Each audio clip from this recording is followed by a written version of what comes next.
আজকে রাতের আড্ডায় আমাদের দুধ চা সাথে পোড়া রুটি, চা দিয়ে রুটি। বাহ, সুন্দর।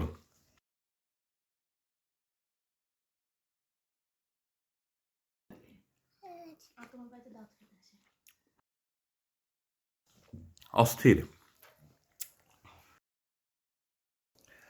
আরে তুমি কি খাচ্ছ? দুধ চা দিয়ে পাউরুটি খাচ্ছি। কেমন লাগছে? ভালো লাগছে। টেস্টি? আলিফ, দুধ চা আর পোড়া রুটি কেমন লাগছে আজকে রাত্রে খাবারে? আসলে অনেক দারুণ। সেই শেষ এরকম দুধ চা এবং পোড়া রুটির স্বাদ পেয়েছিলাম কুষ্টিয়া রাহিনী বটতলাতে।